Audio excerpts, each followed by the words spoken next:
Харин хамгийн дуулууртай томото операторууд усан шумбагчд байсан юм. Яагад гэхээр нууцыг яаж хадгалахаас шалтгаалan тэдний амнаас хамаардаг байсан байна.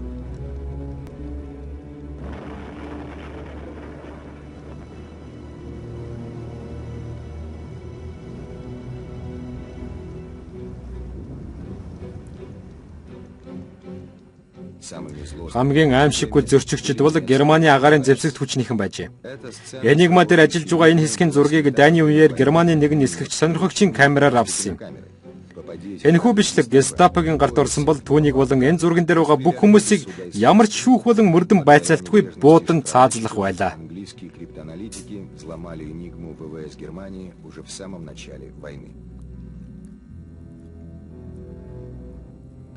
Нууц үг зохиогчдын хайн гүйлдэлийн тусламжтайгаар Английн нууц үг тайлагчид Дани эхэнд гэхэд Германы агаарын зэвсэгт хүчний Энигмагийн нууцыг тайлж учрыг олсон юм а. Мэдээж хэрэг үүн дээр ажил төгссөөгүй. Таслан авсан бичвэр нь герман хэл дээр байсан юм. Тэгээд ч тийм ч ойлгомжтой сайхан биш. Тийм болохоор блэчлээ цэцэрлэгт хүрээлэнд орчуулагчдын бүхэл бүтэн арим ажиллаж байжээ.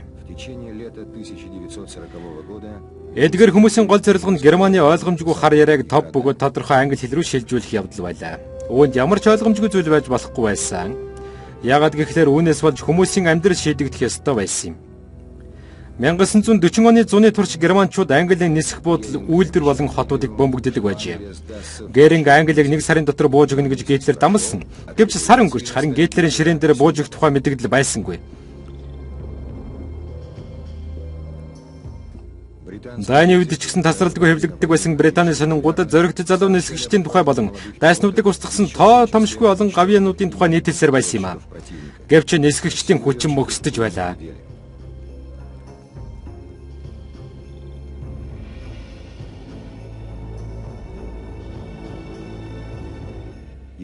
Английн хамгаалагчдын хунзгыг дүүргэн тэнцвүүлж тусалсан цорын ганц зүйл бол мэдээж хэрэг Энигмагийн нууц тайлалт. Английн төлөө тулаан дэлхийн 2 дугаар дайны үед ажиллаж байсан нууц үг тайлагчдын анхны шийдвэрлэх хүрдэн байсан гэж хэлж болно. X станцын ажилтны тусламжтайгаар дайны үйл явц бүрмөсөн өөрчлөгдсөн юм. Дайсны онгоцнууд хаана барьж байгааг мэдээж хэрэг илрүүлэлтийн төхөөрөмжөөр мэдэх боломжтой байсан. Гэвч зөвхөн нууц үг тайлагчид л цохилтыг хаашаа төвлөрүүлсэн байгааг хэлж чадхаар байлаа.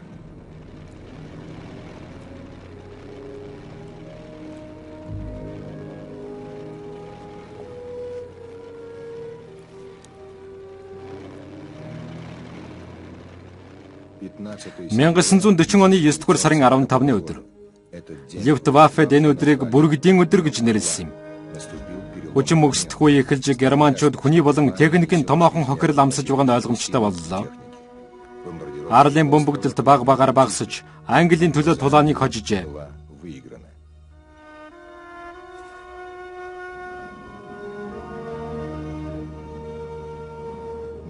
Гэвч дэлхийн 2 дугаар дайны турш дайны нэгээс сүүлийн өдөр хүртэл бас нэгэн тулаан үргэлжилсээр байлаа.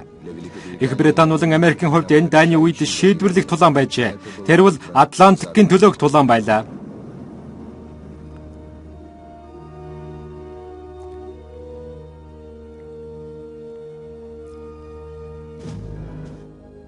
Өөрийн ард иргэдэж, армиач хэрэгцээтэй бүхнээр хангах чадвар нь усаар орж ирэх нийлүүлэлтээс бүрэн хамаарч байсан юм. Атлантикийг харгис тэнгис гэж нэрлэдэг байсан. Яагаад гэвэл дайны 5 жилийн дотор олон тооны усан онгоц болон хүний амь насыг авч явсан болохоор тэрэ.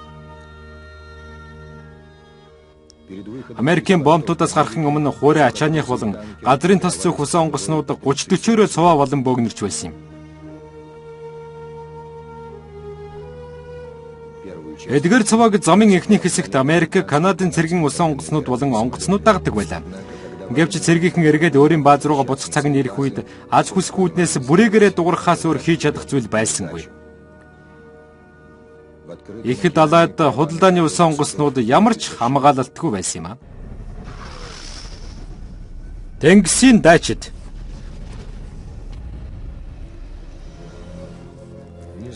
Тэр дайныг дэлхийн гэж нэрлсэн санаандгүй хэрэг байгаагүй. Дайны ажиллагаа 3 далайн усанд болж байлаа. Атлантын далайд худалдааны онгоцнуудад аюул нүүрэж байсан болов хойд мөсөн далайд далайн хойд замын төлөөх дайн явагдаж байсан юм. Номхон далайд камиказегийн тэнгэрлэг салхины аян явагдаж байлаа. Энэ киноны эхний хэсэгт ярьж байснаар 12 дугаар сарын 7-ны нам тайван өглөө Япончууд Перл Харбор руу дайрсан байна. Адмирал Ямамото Японы сайдрын танхимыг анхааруулж бид нойрсож байгаа авраг биетнийг сэрээлээ гэж хэлжээ. Хэн ч үүнтэй маргасангүй. Гэхдээ мандах нарны оронд Америк улсыг Япончуудын нөхцөл дагуу найрамдлын гэрээ байгуулах боломжтой гэж үзэж байлаа. Энэ үед Америкчууд Перл Харбор дээр давтагдах цохилтыг эсэргүүцэхийн тулд бүрэн зэвсгэлсэн сөнөөгч онгоцнуудыг байрлуулж эхэлсэн байна. Грейлийн тусан шумбагч онгоцонд адмирал Честер нэмэц өөрийн тугаа дэлгэжээ. Түүнийг Номхон далайн Америк нэгдсэн улсын усан флотын тэргүүн командлагчаар томилсон байна. Тэрээр флотыг засварлахаас нааш Япончуудыг ялж чадахгүй гэдгийг мэдэж байсан юм. Үнэн дээр түүний командлалд дайралтын үеэр Перл Харбор дээр байгаагүй 3 онгоц тээвэрлэгч усан онгоц байсан байна. Япончуудыг ялах нь зөвхөн тэднээс шалтгаалж байлаа. Дараагийн цохилт хаана байх вэ гэдэг нь гол асуудал болжээ. Нэмээц ямар нэгэн сэжүүр олохын тулд маш их хайж байлаа. Тэрхүү сэжүүрийг нууц үг тайлагчдаас олдсон байна. Японы цэргийн мэдээллийг хүнд кодын аргаар нууцлж байлаа. Түүнийг Америкчууд JN-25 гэж нэрлэсэн юм а. Мулаалтын тусламжтайгаар хийж чадах ганц зүйл бол дайсны дамжуулагчийн байршлыг олж тогтоох нь байсан байна. Тэгээд ч нууц мэдээллийг унших ямар ч боломжгүй байжээ. Энэ кодыг тайлснаар Америкийн хувь заяа бүхлээрээ шийдвэрлэгдэх байсан гэж хэлбэл буруудахгүй. Перл Харбор баазын гол нууц үг тайлагч Том Дайер гэдэг хүн байжээ.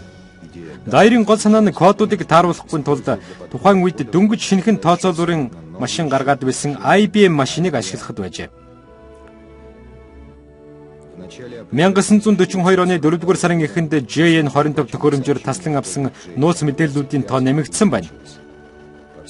Үүнээс харахад ямар нэгэн чухал юм төлөвлөгдөж байгаа нь тодорхой байжээ. Хэдэн сарын хөдөлмөрийн дараа Дайер Японы радио мэдээнүүдийн зарим хэсгийг уншиж чаддаг болсон байна. Тэрээр адмирал Нэмецэд Япончуудын бэлтгэж байгаа MO нууц нэртэй дайралтын талаар мэдээлсэн байна. Энэ нь шинэ Гвиней дэх Морсби бомбыг эзлэх төлөвлөгөө байжээ. Адмирал Нэмец бомб руу 2 хэрэг онгоц, 7 усан бөмбөг тээгчийг хамгаалтанд ор Лексингтон, Йорктаун нэртэй 2 нисэх онгоц тээвэрлэгч онгоц илгээжээ. Ингээд 5 дугаар сарын 8-нд шүрэн тэнгист тулаан эхэлсэн байна. Энэ нь дэлхийн түүхэнд дэх дан ганц нисэх онгоцнуудын далайн тулаан болсон юм а. Лексингтон, Йорктаунаас Америкийн 82 бөмбөгдөгч болон сөнөөгч онгоц хөрсөн байна. Японы нисэх онгоц тээвэрлэгчүүд дээр бөмбөг шидэлсэн ч Япончууд их хэмжээний хохирол амссангүй.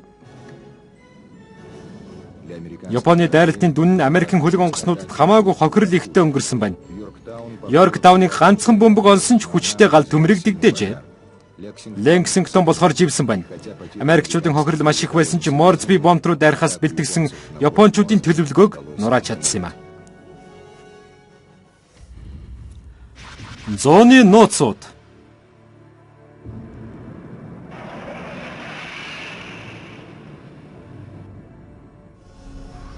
Чонын сүрэг.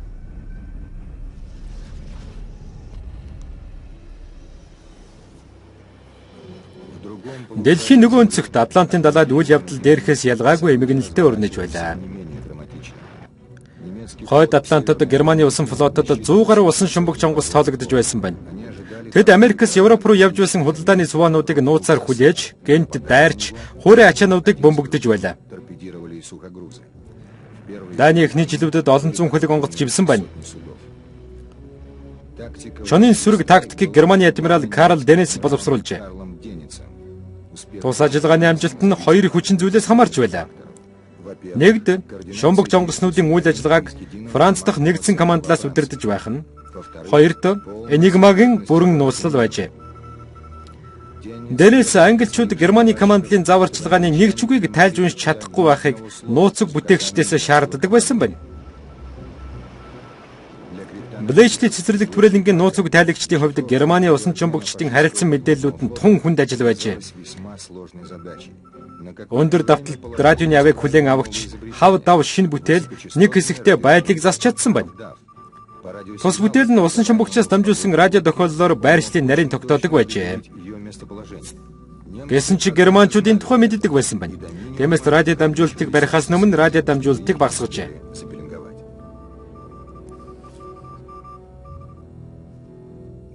Усан цувануудыг удирдах байсан Лондон, Ливерпул дахь команд маш хүнд байдалд оржээ.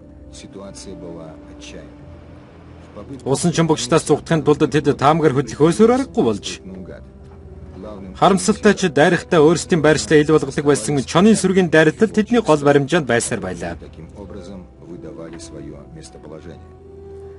Англичуудад нууц уг тайлагчдын мэдээлэл шаардлагатай байсан ч мэдээлэл ирэхгүй байсаар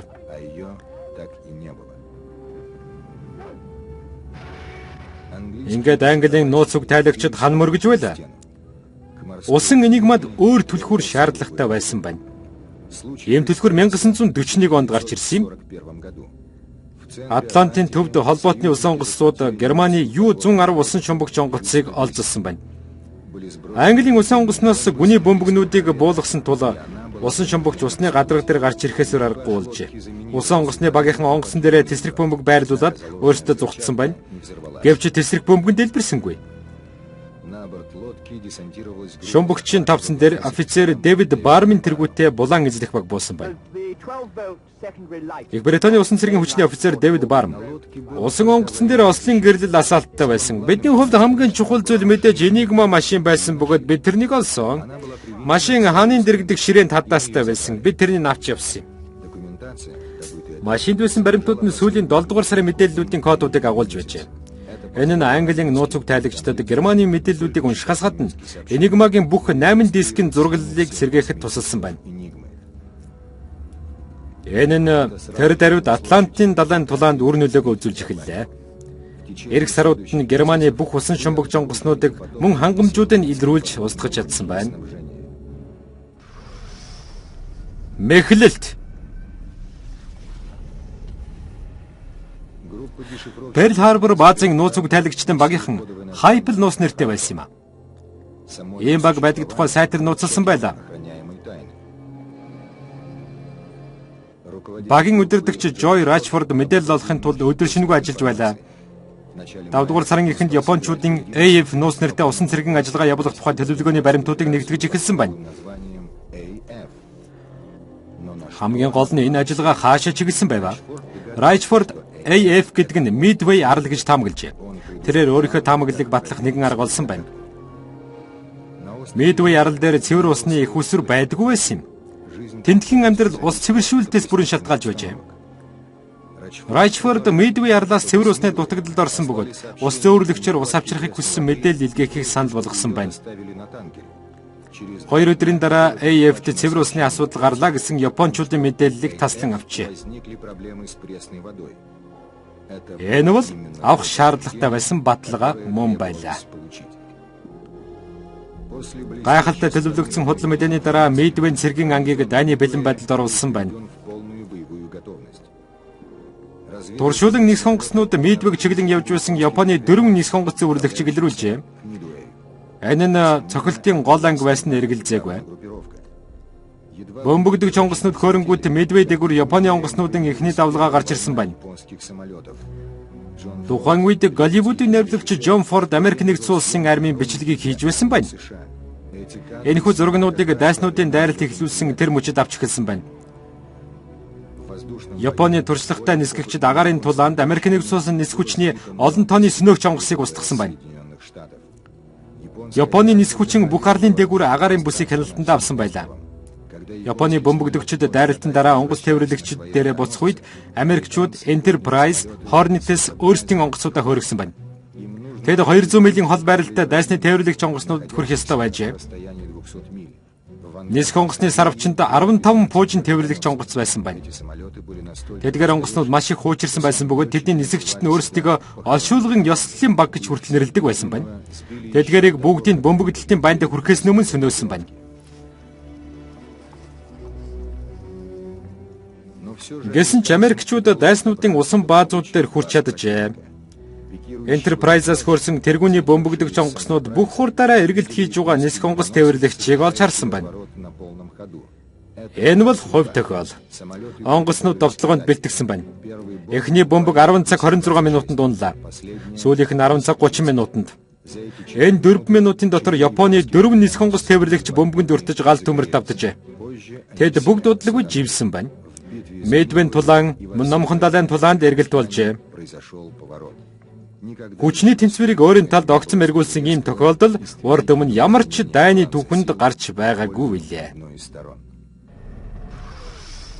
Энигма.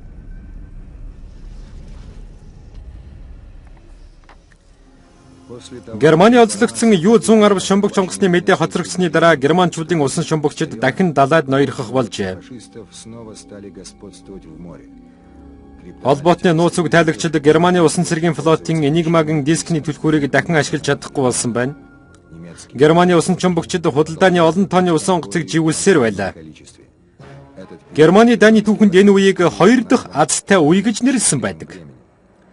Гэлээч Английн X станцын нууц уг тайлагчид удаан боловч амжилттайгаар асуудлыг шийдвэрлэхэд ойртож байлаа. Тэр үед Германы эсрэг дайнд Америк улс нэгэн татагдан орсон байлаа. Вашингтон Блэйчлийн цэцэрлэг түрээлэнгийнхэн дайсны кодуудыг эвдэхийн тулд хамтран ажиллаж эхэлжээ. Дайсны усан шумбагчийг илрүүлж устгадаг шинэ илүү төгс зэвсэг нь Атлантын төлөөх дайны үйл явцыг өөрчилж эхэлсэн билээ. Английн мэргэжилтнүүд маш нарийн 10 см-ийн наривчлалтай илрүүлэх системийг зохион бүтээсэн юм. Тэд усан шумбагчийг усан дээрх ганц дурн нь гарсан бол илрүүлж чаддаг байсан юм. Алсын занд радио долгион хүлээн авах чадвартай хүний усан бөмбөгөөр зэвсгэлсэн нисэх онгоцуудыг хэрэглэж эхэллээ. Америк нэгдсэн улсад худалдааны онгоцнуудыг дагаж явдаг хэдэн 10 жижиг нисэх онгоц тээвэрлэгч онгоц бүтээсэн байна. Тэдгээр онгоцнууд нь усан шумбагчид худалдааны онгоцууд руу дарихад хариу давталгаа явуулдаг байжээ. Германы 2 дахь азтай үе дуусгар болсон байлаа. Адмирал Карл Деницийн тактик оршин тогтнож байсан суурийг нураасан байна. Английн нууц уг тайлагчид ашгүй нэг Энигмаг эвдэж чаджээ. Европ дахь дэлхийн 2 дугаар дайн дуусах үед 1945 оны 5 дугаар сард Германы адмирал Карл Дениц үлдсэн шумбагч онгоцнуудын багийнханд сүүлчийн мэдээг илгээсэн байна. Бүх усан шумбагчид дайны ажиллагаагаа зогсоо. Дениц ард түмэн ялагчдыг баяртайгаар угтаж авлаа.